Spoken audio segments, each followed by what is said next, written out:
Judge Alan Prescott thought a simple fine would shut Pam Bondi down. What he didn't expect was for her to tear apart his entire argument in front of everyone. The Tampa, Florida courthouse had seen plenty of legal battles, but no one was prepared for the storm brewing that morning. Pam Bondi, sharp as ever, strode through the heavy wooden doors, a briefcase in one hand, the other adjusting the lapel of her blazer. This was supposed to be routine, something she could argue in her sleep. But as she approached the defendant's table, she felt the judge's gaze on her before he even spoke. Prescott, known for his no-nonsense demeanor, wasn't looking at her face. His eyes were locked just below her collarbone, on a simple gold cross. The air in the courtroom shifted, a brief stillness. Then, in a tone as sharp as a gavel strike, Prescott cleared his throat and leaned forward. "Miss Bondi, I must remind you, religious symbols have no place in my courtroom." Pam barely reacted. "Your Honor, you're wearing a cross." His expression didn't change. "That violates the neutrality of this space.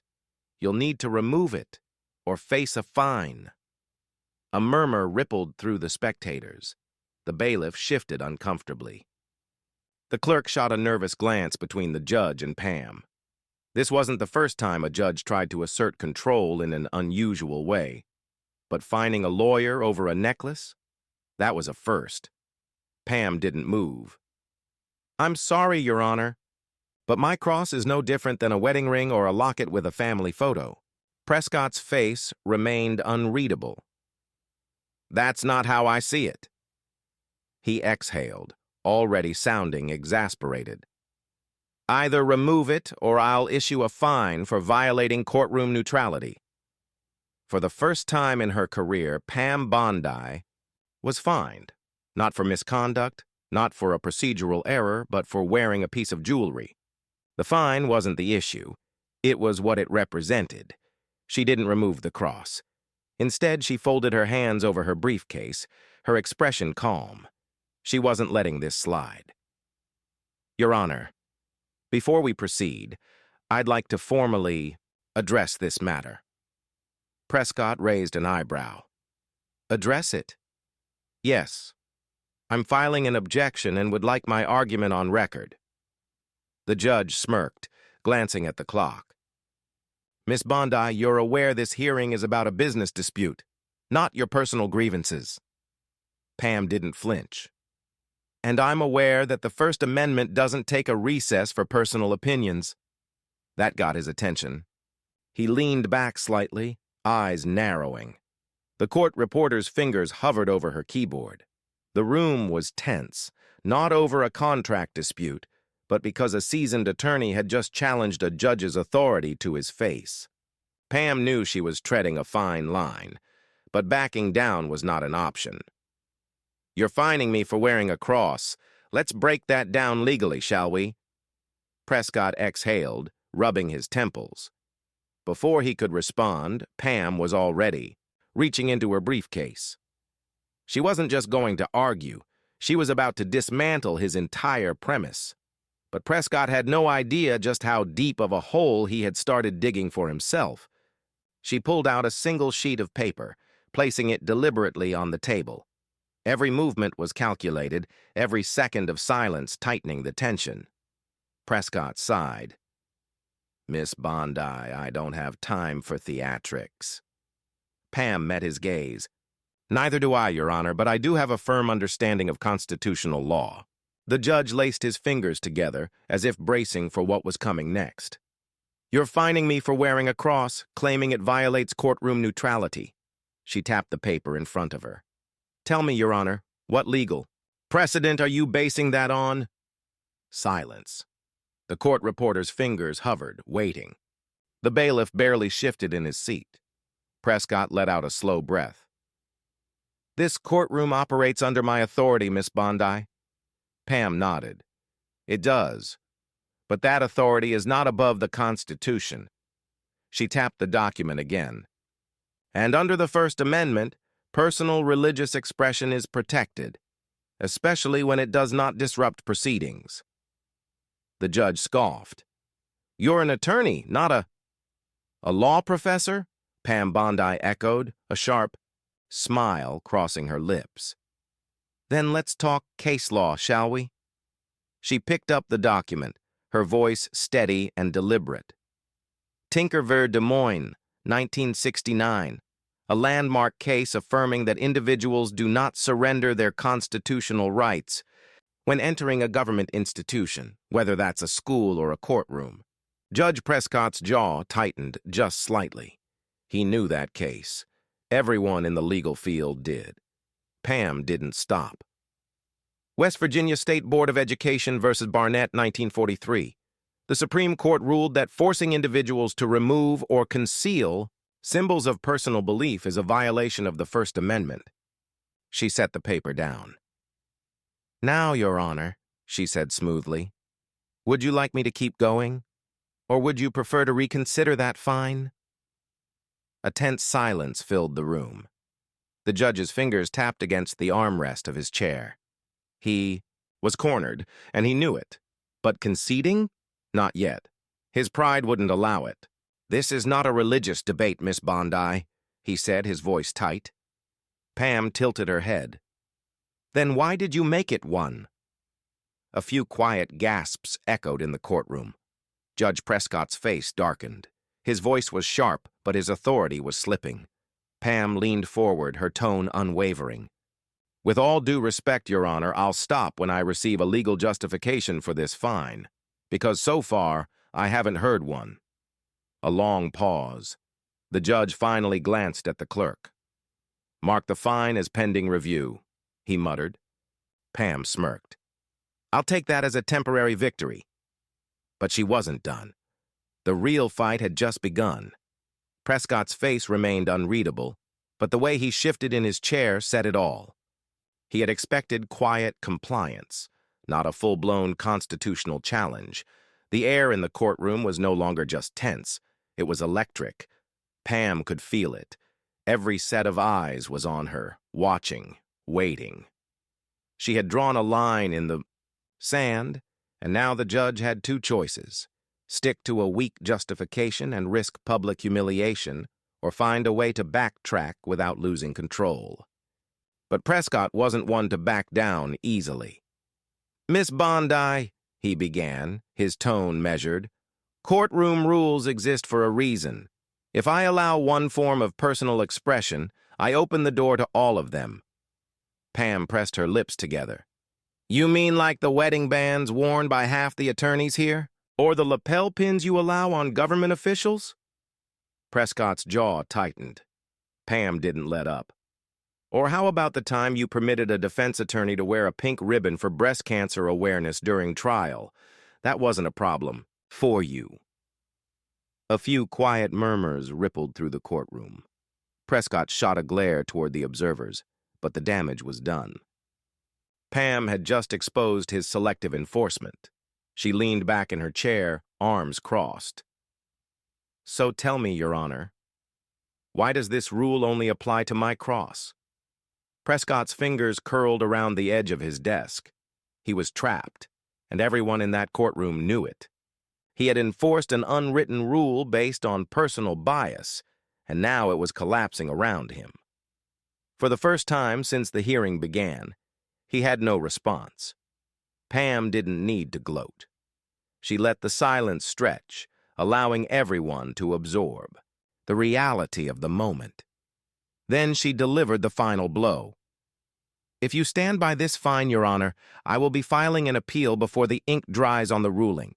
And when that happens, I guarantee this case will make headlines. She let it sink in. A sitting judge fining a woman for wearing a cross in court. I'm sure the higher courts would love to weigh in on that precedent. Prescott's nostrils flared. His ego and his pride were locked in a losing battle against the cold, hard reality. Pam didn't look away. She let him sit with it. The longer he delayed, the more obvious his mistake became.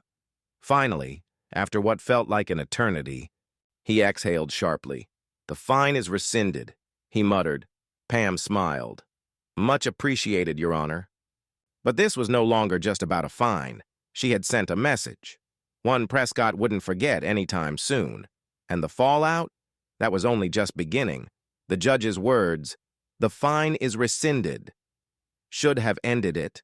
But the courtroom was no longer just a legal battleground. It was a spectacle. Everyone present had just witnessed something they weren't likely to forget. The court reporter barely looked up from her keyboard, but even she knew this transcript wouldn't stay confined to this room. The clerk, who had initially looked uneasy, now seemed almost relieved. And as Pam gathered her papers, she knew one thing for certain. This fight was far from over. The courtroom clerk stole a quick glance at Pam, almost as if impressed.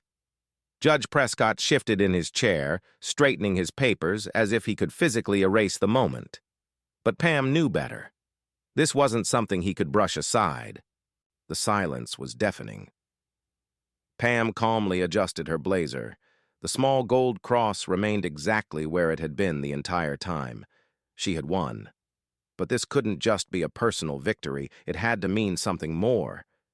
She turned to her client, a middle-aged business owner, the real reason for the hearing. He gave her a barely concealed nod of respect, his confidence in her now stronger than ever. Pam knew this wasn't just about her anymore. Outside the courthouse, the reaction was immediate. A reporter covering an entirely different case in the same building caught wind of what had unfolded. Within an hour, a local news website had already posted the headline, "Florida judge attempts to fine attorney for wearing a cross, but it doesn't go as planned." Pam's phone buzzed. Then again, and again. Colleagues, former law school, classmates, journalists. Everyone wanted to know what had just happened. But Pam wasn't interested in headlines or media spins. She had a bigger picture in mind. Her next step? Taking this case beyond a single courtroom skirmish. She wasn't naive. She knew moments like these had ripple effects, whether she intended them to or not. Would other judges attempt something similar? Would attorneys feel pressured to leave their personal symbols at home to avoid confrontation? Would this moment embolden others to push the boundaries of courtroom neutrality in ways that targeted personal beliefs? Pam wasn't going to let that happen. By evening, the story had taken on a life of its own. A well-known legal commentator on a conservative news network brought it up during a panel discussion. On social media, heated debates erupted, some defending the judge's stance, others calling Pam's defiance a critical stand for constitutional rights. Pam sat in her office, watching the discussion unfold on her phone. A producer from a national news network had already reached out, requesting an interview. She exhaled slowly, rubbing her temple. She had spent years fighting for clients, standing her ground in high-stakes cases. But this was different. This wasn't about corporate disputes or criminal defenses. This was about personal freedoms, and whether they could be stripped away at the whim of a single judge. But Prescott wasn't done with her yet. She could sense it. Even as she left the courthouse, the way he had looked at her before banging the gavel and dismissing the session, it told her everything. He might have rescinded the fine, but there had been something in his expression, an unspoken challenge. Pam didn't know what form it would take, but she knew this battle was far from over. She had expected some fallout, a few emails, maybe, a couple of phone calls from colleagues weighing in. What she hadn't expected was how fast everything escalated. By the time she walked into her office the next morning, her assistant, Lauren, was already waiting, her expression tight with concern.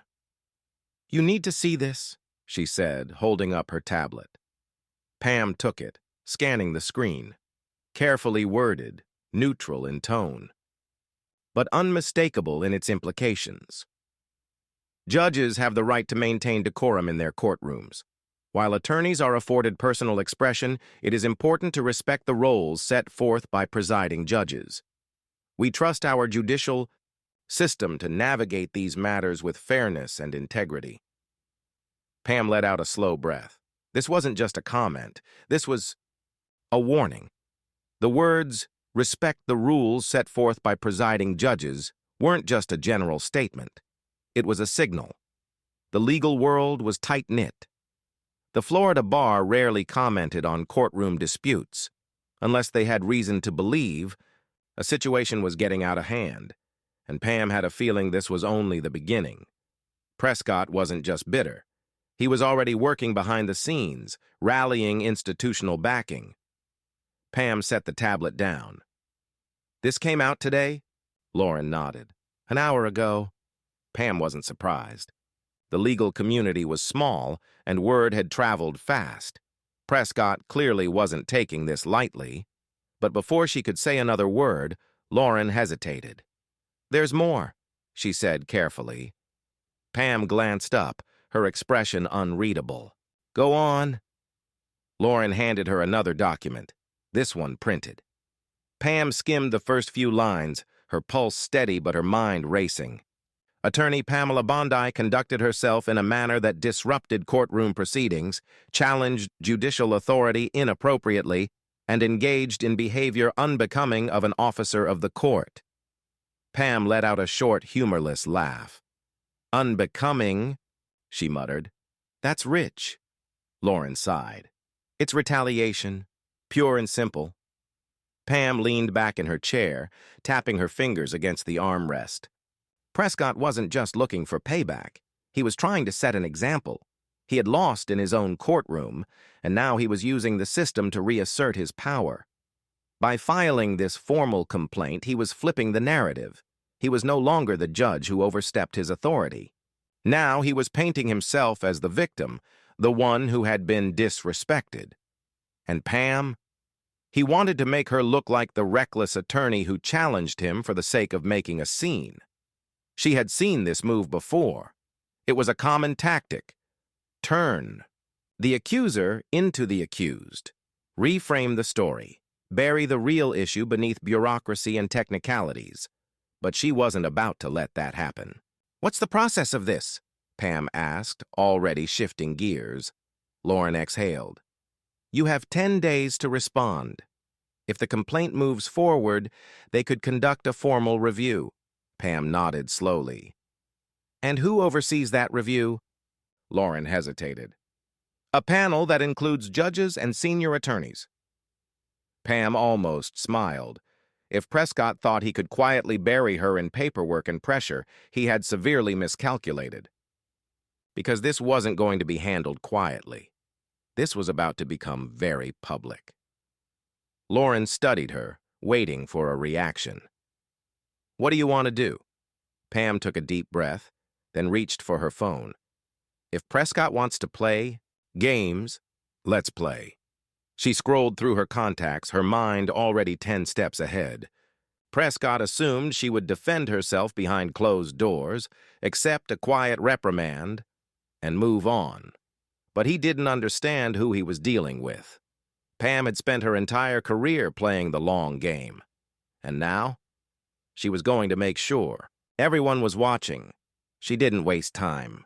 Retaliation was most effective when it happened in the shadows. Prescott wanted to keep this quiet, use the system against her while keeping the public in the dark.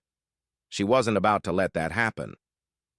Pam scrolled through her phone, found the contact she needed, and pressed call. After 2 rings, a familiar voice answered. "Pam, I was just about to call you." Lisa Reynolds, a veteran journalist from a national legal affairs program. She had covered some of Pam's biggest cases before, and more importantly, she wasn't afraid to go after judicial overreach. Pam got straight to the point. "Lisa, I need you to listen carefully. A judge just filed a formal complaint against me for disrupting courtroom proceedings. But what really happened? He tried to fine me for wearing a cross, and when I stood my ground, he backed down. Now he's using the system to punish me instead." Lisa was silent for a moment. Then she let out a sharp breath.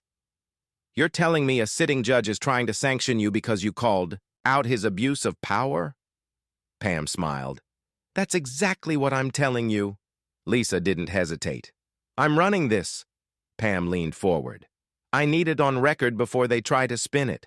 Once it's public, Prescott won't be able to twist this into a quiet, disciplinary issue. Lisa was already on it. I'll have a segment up by tomorrow, and I'll make sure legal analysts weigh in, especially the ones who won't be afraid to call this out for what it is. Pam hung up, feeling the first stirrings of momentum shift in her favor. But she wasn't done yet. She turned back to Lauren. Draft a public statement. I want to make my position clear before Prescott and his allies try to muddy the waters. Lauren nodded. You want to frame this as judicial overreach? Pam shook her head. I want to frame it as exactly what it is, an attack on personal rights and an abuse of judicial power. If this judge thinks he can punish me for standing up for myself, imagine what he's done to people who don't have a platform. Lauren's expression hardened. I'll get it done. Pam exhaled, gathering her thoughts. Prescott had been counting on silence. But now, the entire country was about to find out exactly what he had done. She didn't have to wait long. By the time she sat down with her coffee the next morning, her phone was already buzzing non-stop. News outlets had picked up Lisa Reynolds' segment overnight, and social media ablaze. The headline was everywhere. Florida judge attempts to punish attorney for wearing a cross, now he's under fire. And it wasn't just conservative outlets running the story. Legal analysts across the board, left, right, and center, were weighing in.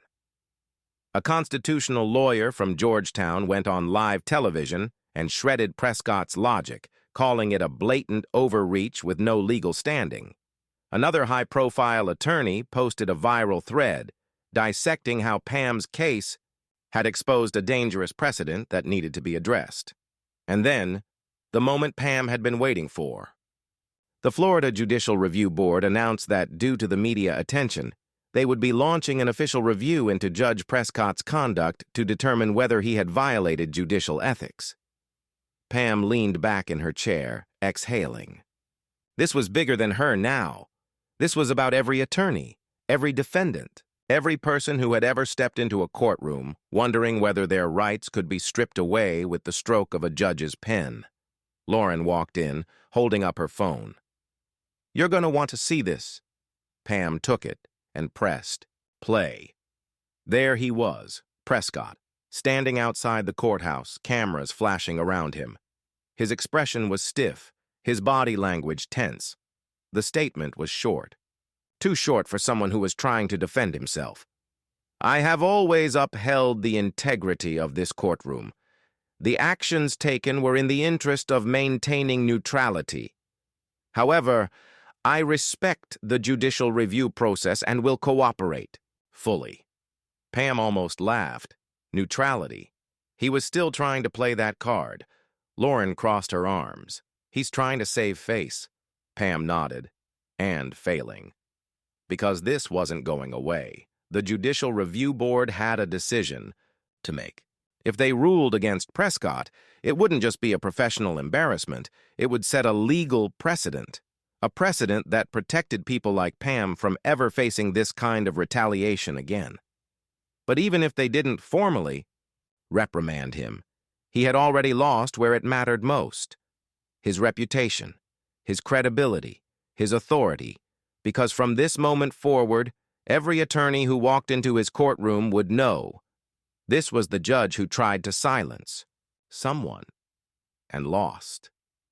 Pam took a slow sip of her coffee, then looked up at Lauren. We won. Lauren smirked. Oh, I know. Pam set her cup down. She hadn't just fought for herself. She had sent a message. Never let someone in power strip away your rights without a fight. Because sometimes, all it takes is one person standing their ground to change everything. If you believe in standing up for your rights, make sure your voice is heard. Like, comment, and subscribe for more real stories that matter.